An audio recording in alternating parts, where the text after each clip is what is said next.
son las negativas en ABR?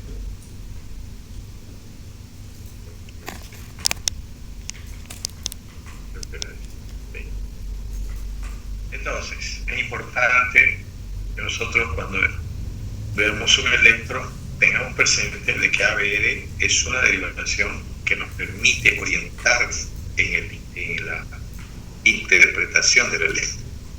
La P solo es negativa en ABR, negativa o bifásica en B1 y a veces hasta B2. Positiva en D2, D3 y ABR, positiva cuando el eje está normal. En B1 y B2 puede ser bifásica, pero la porción positiva es mayor que la negativa. Entonces, positiva y negativa. Positiva mayor que la negativa. Cuando hay patología negativa más pequeña, o sea, positiva más pequeña, negativa más grande, al revés. Entonces, las medidas máximas son 2.5 milímetros ancho por 2.5 de alto. No es tan así, ¿no? Pero es para orientarse. Crecimientos. Cuando la aurícula derecha está aumentada, tenemos una perpicuda. Es un término que a muchos les gusta. Perpicuda. O sea, la base es angosta, ¿no? Y es alta. Más de 2.5. Alta. Quiere decir de que ahí hay un problema pulmonar generalmente. Por eso se llama la P pulmonar. P picuda y estrecha de 2 de 3 y ABF. Ahora ustedes se imaginarán por qué cuando está agrandada la aurícula derecha hay una P picuda. Pues tienen que ir a ver qué pasa en el pulmón, qué pasa en el ventrículo derecho, para que eso pase en la aurícula derecha. Es hermoso, es una secuencia. Se acompaña de crecimiento del ventrículo derecho. No solo crecimiento, sino hipertrofia. Primero, se ve sobre todo en neumopatías crónicas, no dice, aquí dice neuropatía, no, neumopatías crónicas, como la EPOC, la fibrosis pulmonar y la hipertensión, por cualquier causa. Eso se llama la P pulmonar. Están viendo, ¿no? Como nadie dijo nada. Carla Galvez está viendo. Laura Albornoz. Carlos David. ¿Se ve, no? Sí, doctor, se ve. Ya. Izquierdo. Cuando hay crecimiento de la aurícula izquierda, quiere decir. Hay una en el electro. ¿Cuándo nos damos cuenta? Porque hay una P ancha. ¿Qué quiere decir? Que mide más de 0,12 segundos. Más de 3 cuadritos. Entonces empieza como la desproyección, primero es por la aurícula derecha y después a la izquierda. Entonces sube, luego baja un poco y vuelve a subir. P ancha y bifásica. ¿Ya? En B1 con parte negativa mayor que positiva. Eso no es lo que yo estoy explicando ahorita. Pero esa se llama, cuando es ancha, P mitral, que ya van a ver.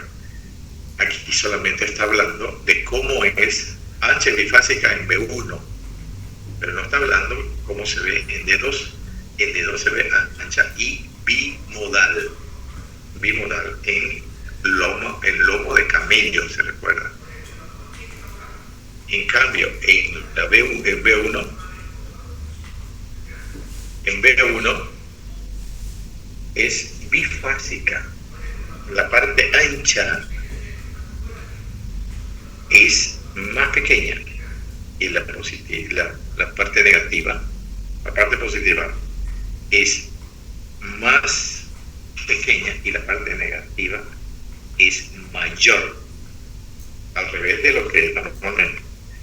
Generalmente se acompaña de hipertrofia del ventrículo izquierdo y arriba dicen el derecho dilatación, pero también el ventrículo derecho se hipertrofia. Típica de la estenosis mitral y de la hipertensión arterial. La P mitral, o sea que no siempre es por estenosis mitral o por insuficiencia mitral, también la hipertensión o incluso la estenosis aórtica. Porque si la hipertensión arterial produce trastornos del ventrículo izquierdo, hipertrofia inicialmente, también la estenosis tiene que producir, y aquí claro, no está, pero dice lo más característico y lo más frecuente, ¿no? Esa se llama la PEMITRA. Aquí tenemos pemitral aurícula izquierda con trastornos, están en negro, teóricamente engrosada, pero no se engruesan las aurículas, generalmente se dilatan. Aquí en la P pulmonar, el ventrículo derecho es el factor fundamental. Sí, se hipertrofia generalmente y después se dilata. Aquí no es tan característica en este esquema. La P en B1 es igual la parte positiva y la parte negativa. No hay mucha diferencia. En cambio, la P mitral aquí en lomo de camello es más característica. No es el mejor ejemplo.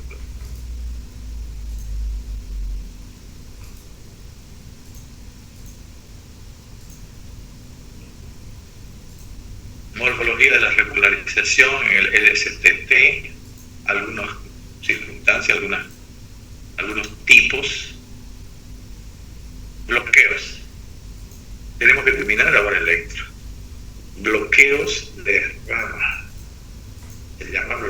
Se llaman trastornos intravasculares. Bloqueos de rama. Dos tipos de bloqueos completos. El bloqueo de rama derecha y el bloqueo de rama izquierda de acuerdo al sistema de conducción del corazón, al sistema cardionector que se llama, donde los filetes nerviosos van a despolarizar el ventrículo izquierdo y el ventrículo derecho. El ventrículo izquierdo tiene dos ramas importantes y el derecho solo una, nerviosa, ¿no? Bloqueo de rama derecha. El electrocardiograma en el bloqueo de rama derecha es ancho, mejor dicho, el complejo QRS es ancho, que quiere decir mide más de 3 cuadritos en la horizontal. Mide más de 3 cuadritos, bloqueo. Bloqueo de rama derecha en este caso, ya mayor a 0,2. Entonces, ¿dónde se ve este bloqueo en el electro? En todas las derivaciones. Es difuso. Pero se ve mejor en algunas derivaciones, donde ustedes ya tienen que conocerla. ¿Dónde se ve o es más característico el bloqueo de la derecha? En B1 y en B2. Precordiales derechas. B1, B2. Morfología de M en B1 y B2. Derivaciones derechas. Miren aquí, B1 y B2. Puede ser que se vea más característico en una sola. Tiene R y R'.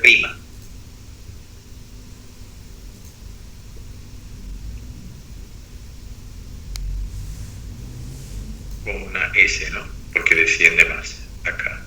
R, S, R. Y no siempre es así, digamos. Lo importante es la anchura. La morfología no es lo más importante, no es lo fundamental, es la anchura. Puede que no se vea como una M, no importa, lo importante es la anchura. Luego, cambio secundario de la repolarización. Los cambios secundarios son por los bloqueos, se producen alteraciones del ST. Esos son los cambios secundarios. Dijimos, y los primarios son por isquemia. Es eléctrico frontal del QRS a la derecha. Como este trastorno es por problemas que hay en el lado derecho, el eje se va a ir más para la derecha.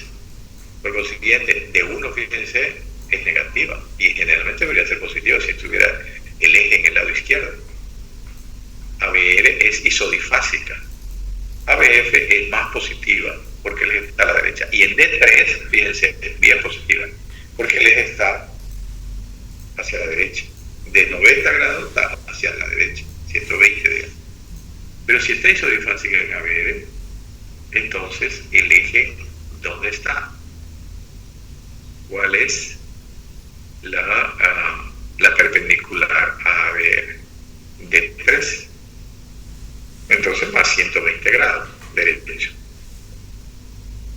Si el eje es muy izquierdo, sospechar de asociación con el bloqueo anterior izquierdo. Bueno, los bloqueos que ustedes deben conocer más importantes, el bloqueo de rama derecha y el bloqueo de rama izquierda. Pero hay un hemibloqueo, quiere decir solamente de un filete del lado izquierdo, que se llama hemibloqueo anterior izquierdo. Ese también es frecuente. Y es en el Chaga, por ejemplo, generalmente hay hemibloqueo anterior izquierdo y hemibloqueo completo rama derecha. Hay una combinación. Porque ese filete es más delgado que el que es más profundo en el lado izquierdo. Cuando hay bloqueo rama derecha, también puede haber trastornos importantes del ventrículo derecho, no solo del sistema de conducción, sino porque puede haber hipertrofia, y esa hipertrofia da lugar al bloqueo también. Entonces puede haber la P pulmonale o P pulmonar, que ya se sabe cómo es. Puede verse en personas sanas. Aquí hay sí algo que tienen que conocer. El bloqueo de rama derecha no siempre es patológico. Se hicieron estudios en soldados en Estados Unidos, en bastante cantidad de soldados, donde se vio que algunos tenían bloqueo de rama derecha y no tenían otra patología. Y sí, el bloqueo de rama izquierda es patológico. El derecho no siempre. Entonces puede verse en personas sanas, pero se ve generalmente. Cuando ven bloqueo de rama derecha, entonces ustedes piensen hipertrofia del ventrículo derecho, EPOC, cor pulmonar, o sea, un problema pulmonar, fibrosis pulmonar, hipertensión pulmonar. Y además, eso no lo llevamos todavía porque no hay tiempo cuando sea semestral. Yo creo que vamos a llevar cardiopatía congénita. Se ve en la comunicación interauricular, tipo ostium secundum. Bloqueo de rama izquierda de la X, electrocardiograma de QRS ancho en muchas derivaciones. Quiere decir en todas las derivaciones, para no decir en muchas, en todas. Solamente que va a ser más característico en B5 y B6. Las derivaciones que ven más el ventrículo izquierdo, el derecho era en B1 y B2 porque ven más el lado derecho. Y claro, también se va a ver también más o menos caracterizado en D1 y ABL porque ven el lado izquierdo alto, D1 y ABL. ¿No? Pero nosotros vamos a ir a buscarla principalmente en B5 y B6. QRS mayor de 0,12, si es menor morfología de M en B5 y B6, derivaciones izquierdas, cambios secundarios de la repolarización en ST y T, en los dos bloqueos hay cambios secundarios de la repolarización. Es eléctrico frontal del QRS, es izquierdo. Ven, D1 positivo, ABL positivo, ABF es negativo porque el eje no está en el cuadrante inferior izquierdo, está más para arriba, por eso es negativo. Cuando está en el cuadrante inferior izquierdo, el eje ABF es positivo y D1 es positivo. Es eléctrico frontal del pecho izquierdo y generalmente hay hipertrofia ventricular izquierda asociada. Suele ser patológico y casi siempre asociado a hipertrofia ventricular izquierda. Patológico por dos situaciones, o es isquémico o es hipertrófico, generalmente. Hipertensión arterial es una causa, cardiopatía isquémica, infarto, estenosis aórtica, que da hipertrofia, por supuesto. Y hay aquí un problemita. Cuando hay bloqueo de rama izquierdo, dificulta el diagnóstico de infarto. Cuando ambos coexisten, nos basamos entonces en electrocardiogramas previos que les haya hecho al paciente para compararlo. Y también, si no hay eso, enzimas y ecocardiograma. Se pide enzimas y ecocardiograma. Y en la clínica, por supuesto, ¿no? El electrocardiograma en ancianos tiene algunas características especiales, pero no es porque sea un electrocardiograma totalmente diferente de todas las personas. Hay cambios electronormales en los ancianos, quiere decir esperados, digamos, ¿no? Que pueden aparecer en uno o varios de los mencionados. QRS de bajo voltaje, puede haber. O sea, ¿para qué es esto? Para que nosotros cuando vemos un electro de una persona mayor, pensemos en que puede esa alteración estar de acuerdo con su edad y no ser tan patológico, sino pensar tanto en patología. QRS ancho y mellado por defectos de conducción interventricular. QRS ancho y mellado por defecto de conducción.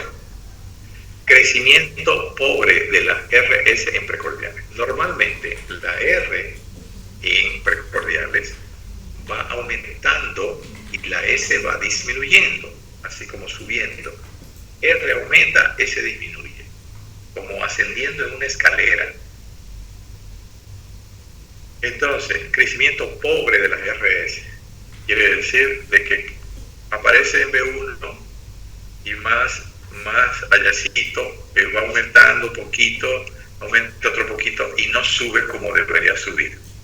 Ondas QRS en B1 y B2 por fibrosis septal. Quiere decir de que puede haber, como si fuera un infarto en B1 y B2, solamente onda Q, patológica, por fibrosis, no por infarto. Desviación del eje frontal a la izquierda por horizontalización del corazón. Hipertensión arterial. Entonces, cuando el corazón está horizontalizado, en personas, aquí dice mayores, pero en personas bajitas, en personas gorditas, entonces el eje se va para la izquierda, pero es por la posición del corazón. Aplanamiento de las ondas PS. Quiere decir que las ondas PS se hacen menos amplias. Alteraciones inespecíficas de la repolarización. Quiere decir que hay alteraciones que el ST, digamos, y la onda T no son tan características de lo normal, digamos. El ST puede disminuir un poquito, ¿no? Pero de forma difusa, puede ser infradesnivelado un poquito, en forma difusa, quiere decir, no hay algo específico. AFA de causa senil, fibrilación auricular en personas mayores. ¿Por qué? Porque se vuelve más del tejido, se vuelve menos distensible, se agranda la aurícula y o por la irrigación puede producir arritmia tipo fibrilación. Tendencia a la bradicardia y bloqueos por fibrosis del sistema de conducción. Entonces, por ejemplo, en personas mayores y hipertensas no se debe usar así, digamos, sin controles los betabloqueadores, especialmente los de primera generación, porque pueden producir en algún momento bradiarritmias importantes. Por eso, por la fibrosis que algunas personas mayores tienen, más que otras. Esta tiene relación con la enfermedad de Lev, fibrosis de las de His, y enfermedad de Lenegre, fibrosis del sistema periférico de conducción.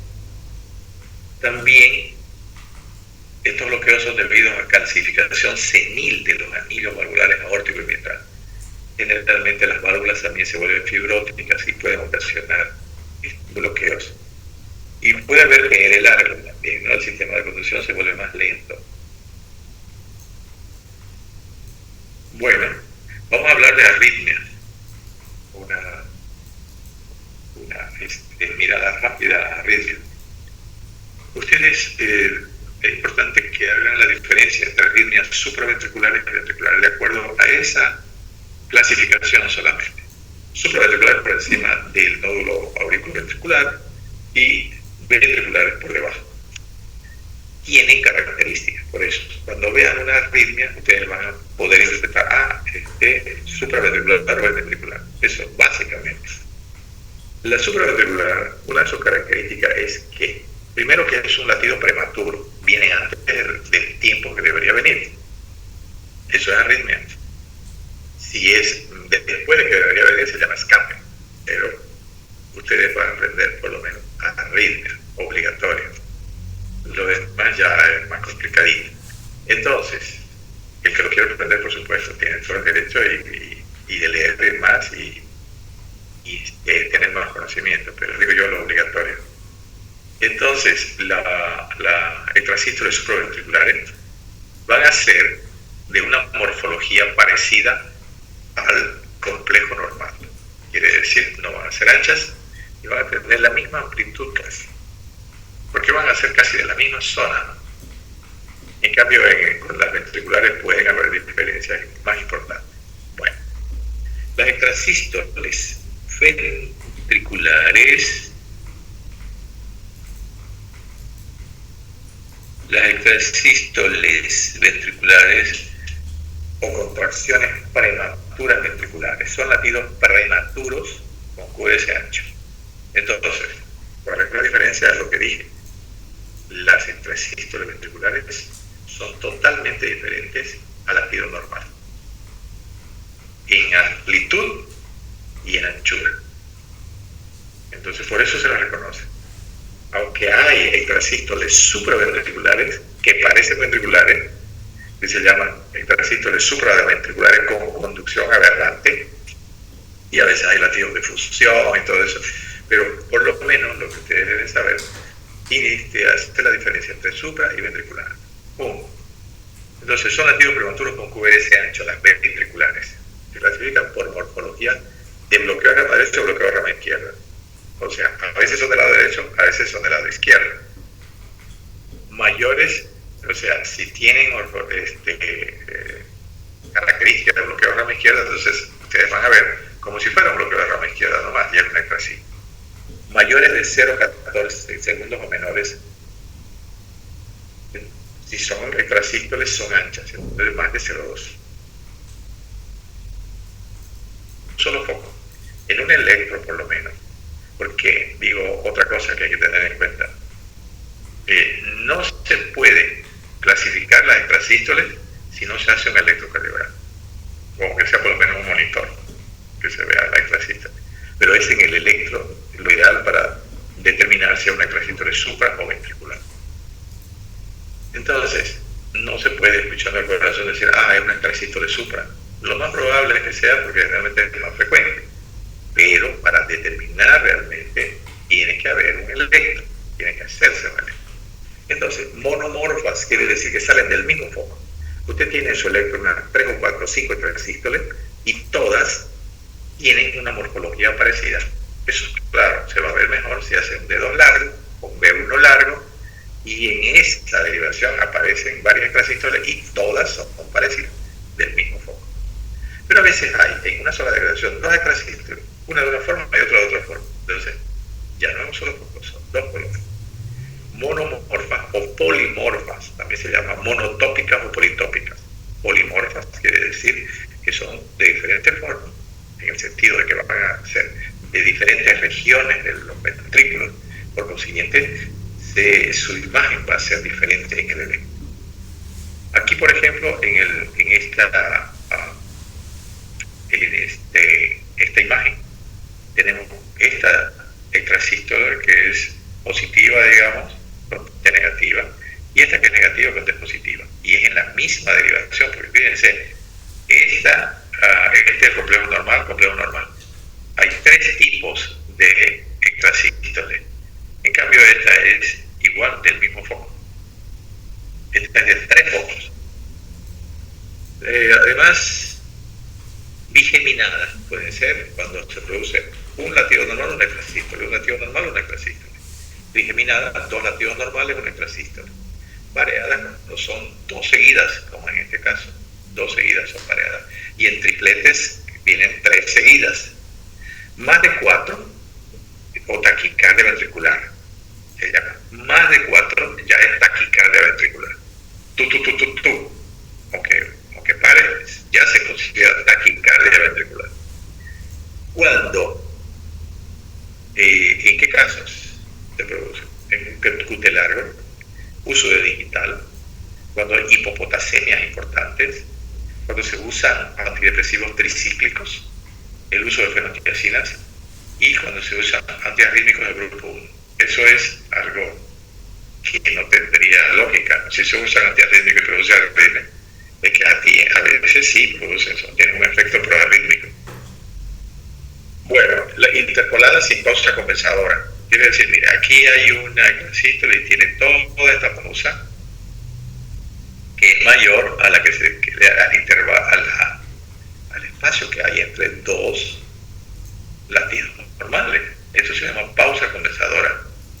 Interpoladas se llaman cuando se produce, por ejemplo, aquí una extrasístole entre 2 normales sin afectar al periodo posterior de compensación en el tiempo. Eso se llama interpolada. Generalmente las ventriculares ventriculares no hay interpoladas. Fíjense, esta de aquí, entre las dos de estas, tiene un espacio mayor. Eso se produce más en la supraventricular, con pausa compensadora completa e incompleta, con fenómeno F sobre T. Este es importante saberlo así. Cuando el resistor ventricular es muy cerca de la onda T, la ventricular, puede ocasionar más fácilmente una taquicardia ventricular. Eso es importante tenerlo en cuenta. Es más peligroso. En sanos o en cardiópatas, en miocardiopatías, cardiopatías isquémicas, valvulopatías, se puede presentar. Son desencadenadas por el esfuerzo y la taquicardia o por la bradicardia en el sueño.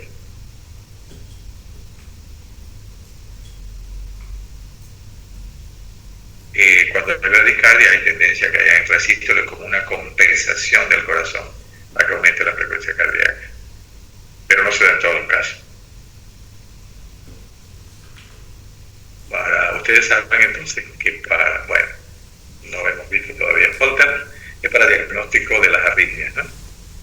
Arritmias ventriculares con QRS estrecho, puede existir arritmias supraventriculares con QRS ancho. Cuando son conducidas con aberrancias y intensos latidos de fusión o intermedios. Taquicardia sinusal, fíjense que hay un trastorno del ST y se hizo una solo taquicardia sinusal, quiere decir que es fisiológica. Aquí hay una frecuencia cardíaca que vamos a ver la próxima vez. Vamos a explicar. 300, 150, 140 por minuto. Aquí hay una arritmia respiratoria, donde aquí hay un espacio menor que acá. Entonces, en la inspiración aumenta la frecuencia y disminuye en la expiración. Esto es una intrasistolia auricular, quiere decir supraventricular. Y tiene onda P, intrasistolia auricular. Arritmias supraventriculares. Taquicardia paroxística supraventricular, esta es frecuente, que va a tener en general entre 150 y 230 latidos por minuto. ¿Cuál es su característica? Que ya ustedes pueden diagnosticar en la clínica cuando el paciente dice, tengo palpitaciones rápidas, y ustedes le dicen, empieza rápido, empieza de golpe y termina de golpe. Sí, probablemente taquicardia paroxística supraventricular. Es un factor importante. Puede ser idiopática, o sea, sin causa conocida, o puede ser por el Wolff-Parkinson-White. Ritmo nodal alto, medio y bajo cuando el marcapaso lo asume el nódulo auriculoventricular. No vamos a hablar más de eso para no complicar. La taquicardia auricular multifocal también cuando ese también se llama marcapaso migratorio, tampoco vamos a hablar de eso. Simplemente lo que más ustedes necesitan. Arritmias supraventriculares, taquicardia auricular paroxística con bloqueo AV, no vamos tan bien. Eso ya es más para especialistas. Bloqueo auriculoventriculares. Bueno, como ya falta poco, vamos a suspender aquí en los bloqueos AB y después me hace recuerdo para que explique y es mejor explicarla en pizarrón cómo calcular la frecuencia cardíaca. Ahora vamos a escuchar si tienen alguna pregunta.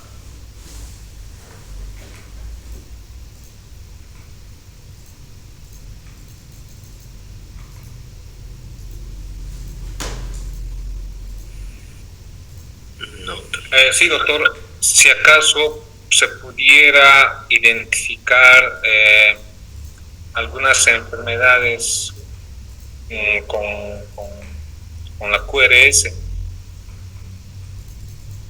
Sí, claro que sí. QRS, ustedes han visto de que lo importante es la anchura. Ese es el factor más importante de alteración del QRS, pero también la amplitud, voltajes altos y voltajes bajos. Eso nos permite hacer diagnóstico cuando hay bloqueos de rama, por ejemplo.